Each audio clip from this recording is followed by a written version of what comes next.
So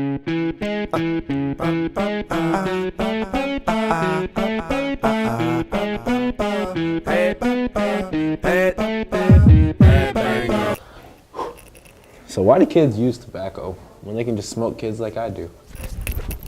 That's almost like a $1 million question. So trying to understand why and the reason that kids will use, let's put it that way,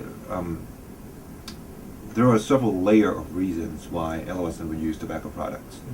Within the individual, some kids are just more likely to experiment new stuff and risk taking. That's one of the reasons. Some kids are just more likely and more interested in taking risks with their life than other kids. Yes, of course, Dr. Choi. Go on. There's also the factor that some of these kids may have a different perception about the tobacco product. Also, in terms of, it can be in terms of the risk perceptions, whether it's really dangerous, or with the normative perception, whether actually a lot of their friends are using them.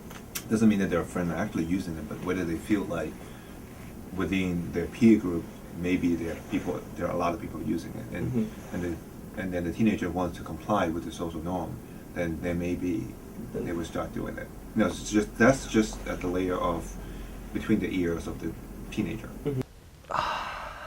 So, do parents play a role in their teen tobacco use? The parents have a role. If the parents are smokers or tobacco users, then the kids are more likely to be. Even if they're not, whether they would talk to their kids about the problem of tobacco use, if they don't, or they have a different parenting style, it would also influence whether the teenagers would be or would not be a smoker or tobacco user. I'm hiding from all these tobacco ads.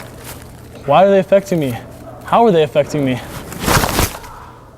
Now, then bigger is your community, the place that you live. What about how many tobacco outlets are there? Is there a lot of retailers around the area that you live? What are the advertisements that put out by those retailers? We have a lot of evidence showing that the point of sales advertisement. So, for example, Walgreens, they sell cigarettes, and there are some tobacco shops. Of course, they sell cigarettes. They would put those advertisements outside of the window, not inside, but put them outside. And sometimes kids walk by to school or back to home, they would be exposed to those messages and being reminded that there is an option of using tobacco, and the product is there. So if the kids are interested, they know where to find it. It's just a matter of time of finding. How do different communities affect the way kids smoke tobacco? Whether the income and education within that community, for example, when you look at more affluent neighborhoods, like when you in Minnesota, where you guys at? Maybe? Apple Valley. So you're at Apple Valley versus when you compare to South Minneapolis, two very different neighborhoods. One is more affluent, the other one's not so. Right.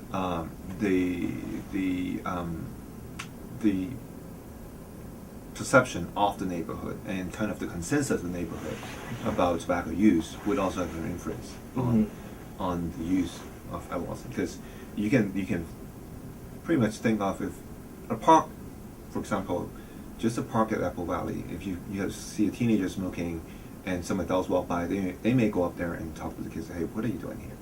Versus a park in South Minneapolis, which a lot of kids would be there smoking, not kids, and also adults would be there smoking, then there's less of that social pressure on it, even from the community and the neighborhood level. Wow, Kid Cudi smokes. That's awesome. I love Kid Cudi. Does that mean I should smoke? Seeing smoking images in movies are associated with a teenager who starts smoking. Those are not the people close to you, but those are the people who you admire, and being portrayed in their movies and showing all smoking is classy and sexy and powerful and handsome and all of that. That also have an impact on whether teenagers use tobacco products. What does the U of M campus do to try to prevent high-risk drinking? So we do a number of things. One, you've got, just overall campus policies about alcohol use and things like that, and you make sure that they're enforced. And also, students that get into trouble, even off campus, are in trouble on campus.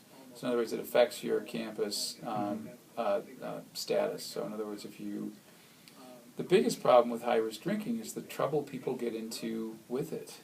You know, it's not the act itself. I mean, it is against the law for underage, but the biggest problem is when people get into fights, when they break stuff, when they have accidents, you know, all that kind of stuff is where people really get into trouble. How many college students engage in high-risk drinking? You're doing the numbers, it's a lot of students that are engaging in high-risk drinking one or more times in a 2-week period. Fahris, we finished our wellness video. We did it. Oh my God.